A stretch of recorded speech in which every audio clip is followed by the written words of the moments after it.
in mode of reproduction. New topic is plant tissue culture.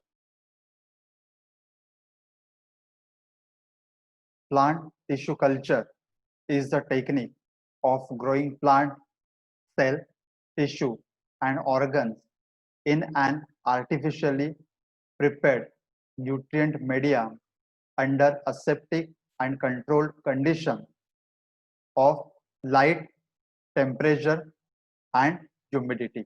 Plant tissue culture म्हणजेच मराठीमध्ये उती संवर्धन असं म्हटलं जातं. Plant tissue culture is a technique म्हणजे उती संवर्धन हे एक प्रकारचं टेक्निक आहे of growing plant cell tissue and organ in an artificially prepared nutrient medium. म्हणजेच झाडाची किंवा वनस्पतीची उती म्हणजे सेल असेल म्हणा, टिश्यू असेल म्हणा, किंवा कोणताही अवयव म्हणजे ऑर्गन असेल म्हणा, हा अनैसर्गिकरित्या न्यूट्रिएंट मीडियम वरती म्हणजेच अन्नद्रव्यांवरती वाढवणं under aseptic and controlled condition of light, temperature and humidity.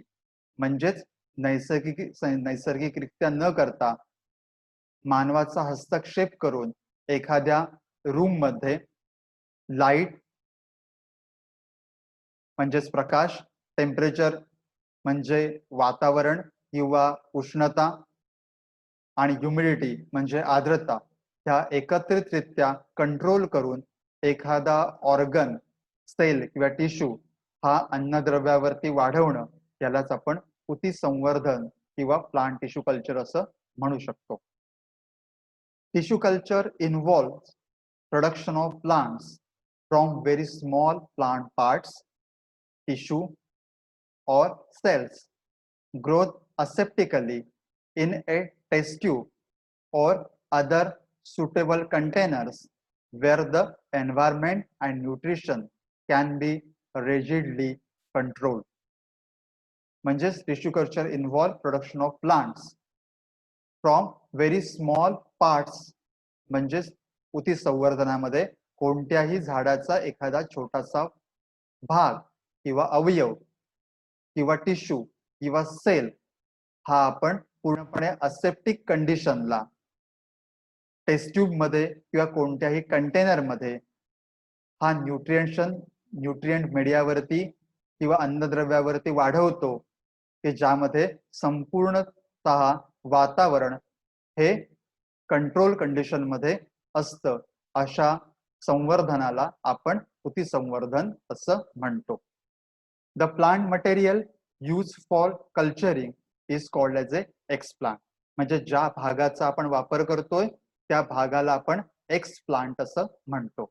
मग ते टिश्यू असेल, मग ते सेल असेल, मग ती बर्ड असेल, मग ते लिव्ज असेल, अथवा इतर कोणताही पार्ट असेल तर त्या पार्टला आपण एक्सप्लांट असं म्हणू शकतो. The plant tissue culture is based on the principle of totipotency. म्हणजे प्लांट टिश्यू कल्चर हे टोटिपोटेन्सी या बेसवरती किंवा तत्वावरती अवलंबून आहे. Totipotency is the inherent ability of a plant cell to grow, divide and give rise to a whole plant.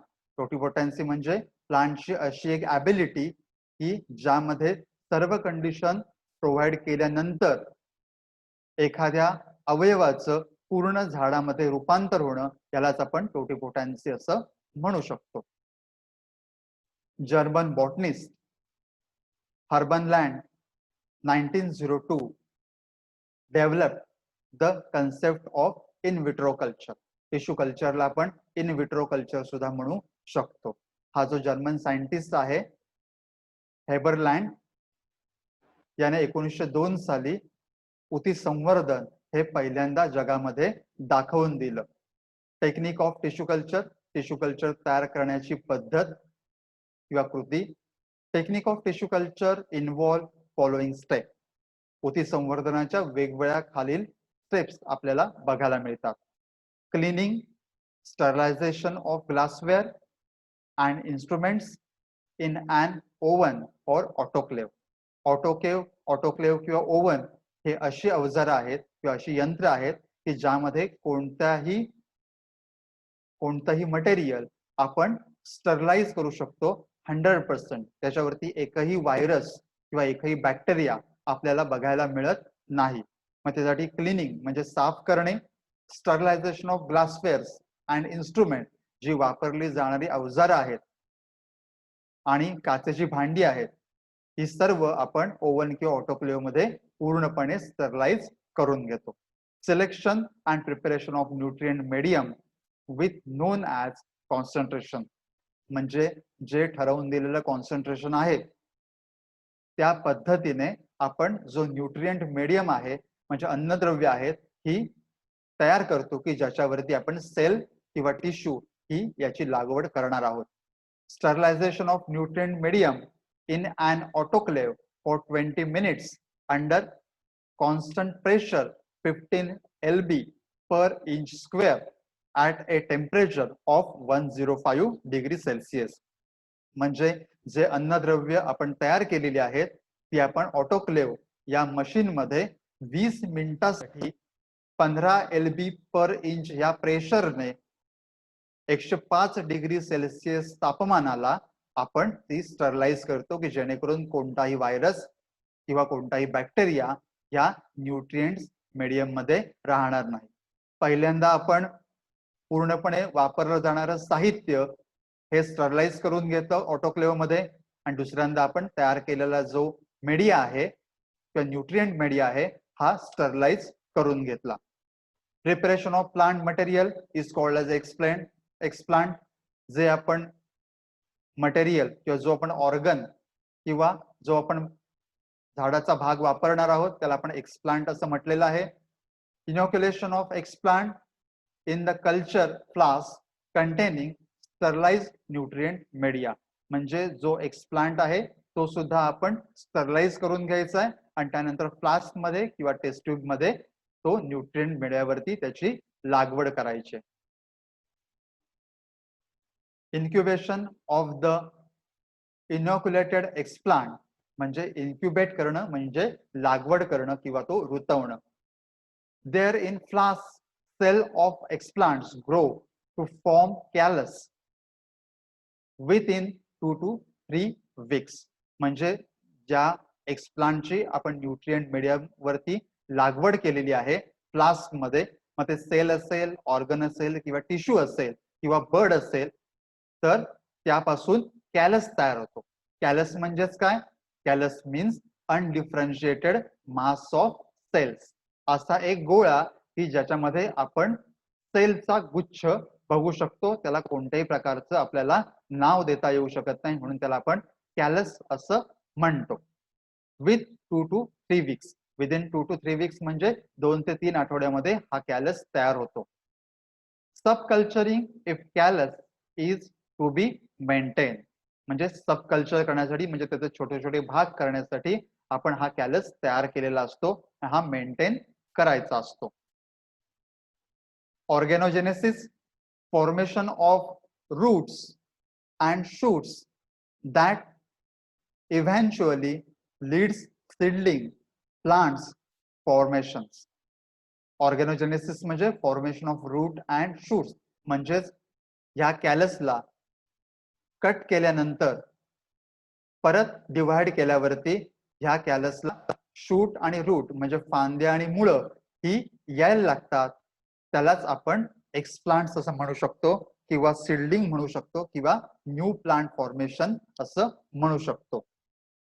Hardening, seedlings or plants are transferred to polythene bags containing sterilized soil and kept under low light and high humidity in greenhouse. Hardening म्हणजे त्या झाडाला कणखर बनवणं असं म्हणतात.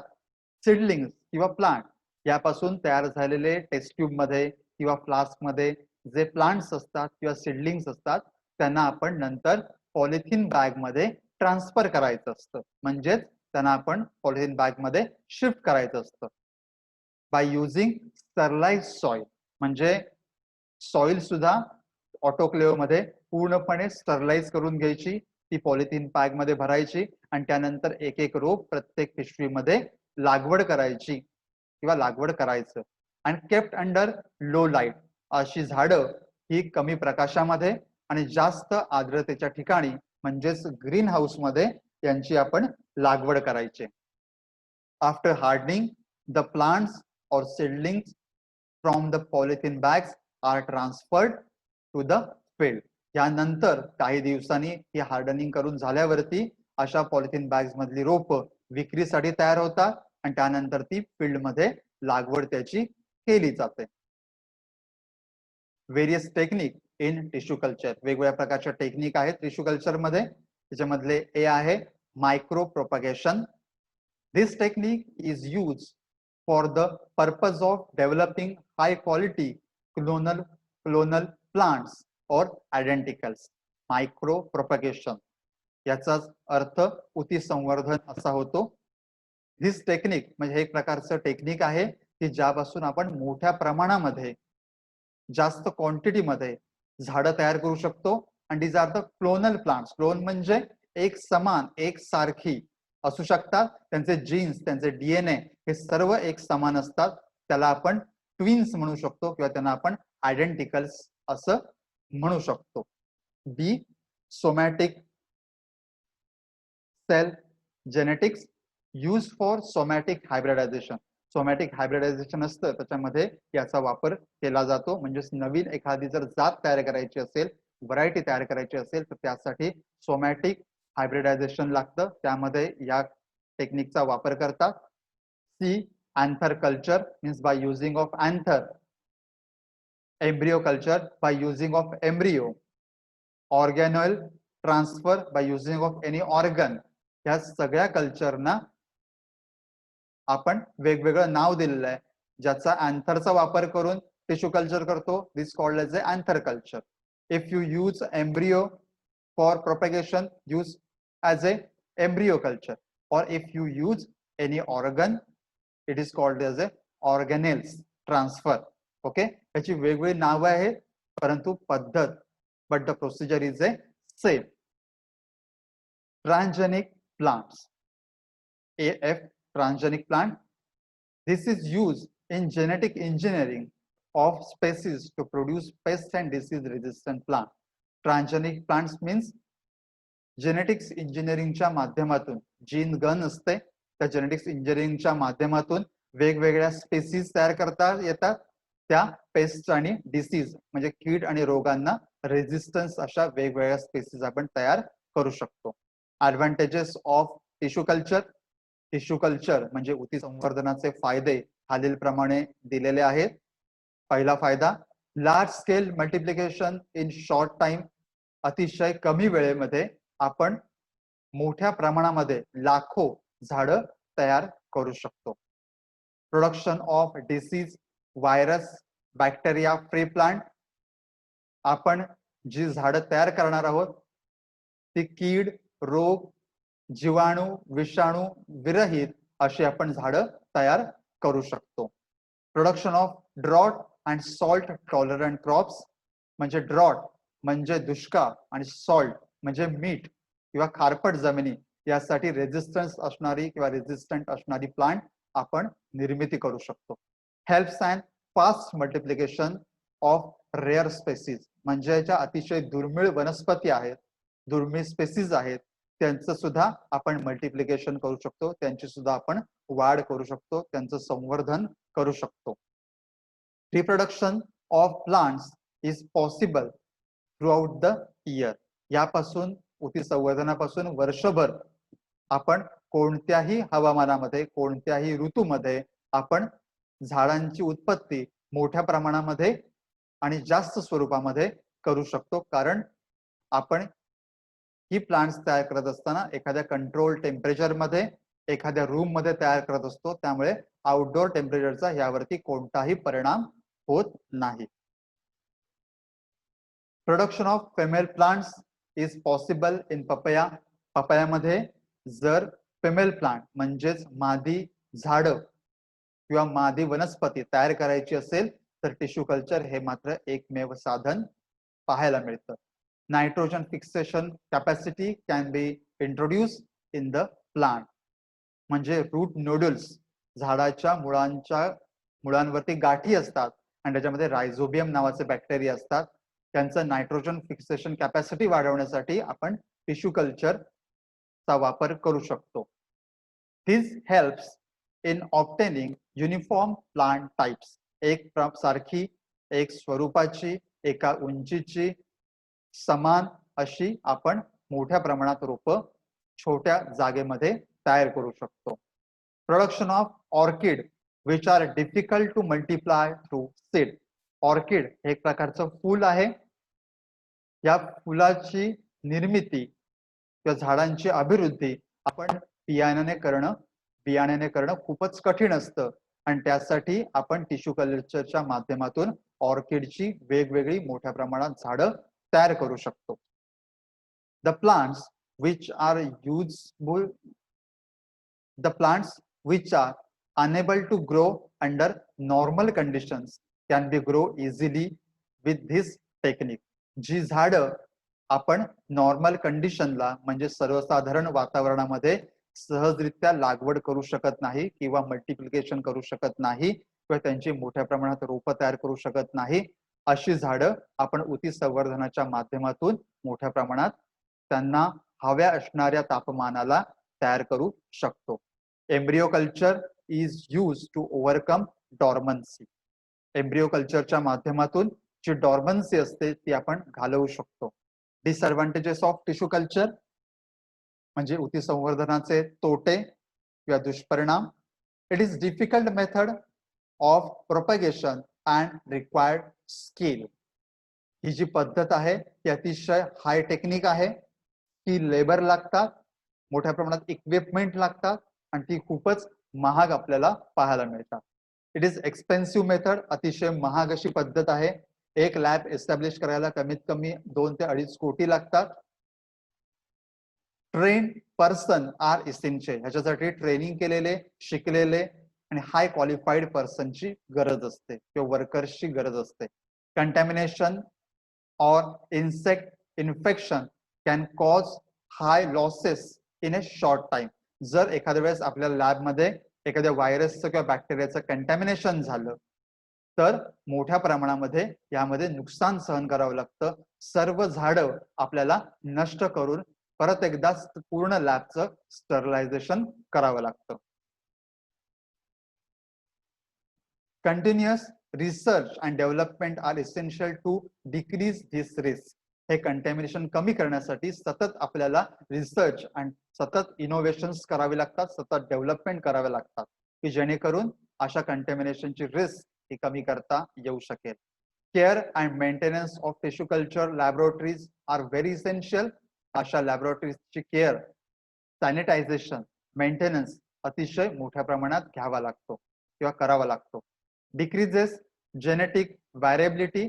त्याच्यामध्ये निर्माण होणाऱ्या झाडांमध्ये कोणत्याही प्रकारची जेनेटिकल व्हॅरिएबिलिटी येणार नाही याची खूप काळजी घेणं गरजेचं असतं. Short tip propagation requires more labour to transfer individual propagates. Short tip shoot tip कल्चरने प्रोपगेशन जर करणार असू तर याला मोठ्या प्रमाणात लेबर्सची गरज असते. त्यांना नवीन ठिकाणी ट्रान्सफर करण्यासाठी किंवा नवीन ठिकाणी त्यांची लागवड करण्यासाठी. Economics and marketing are key to success of commercial production. जर एखादं कमर्शियल प्रोडक्शन करायचं असेल, मोठ्या प्रमाणात त्याचं उत्पादन घ्यायचं असेल किंवा विक्री योग्य असं उत्पादन जर घ्यायचं असेल तर त्याला मोठ्या प्रमाणात गुंतवणूक ही करावी लागते आणि त्याचबरोबर त्याला मोठ्या प्रमाणात मार्केटिंग सुद्धा करावं लागतं.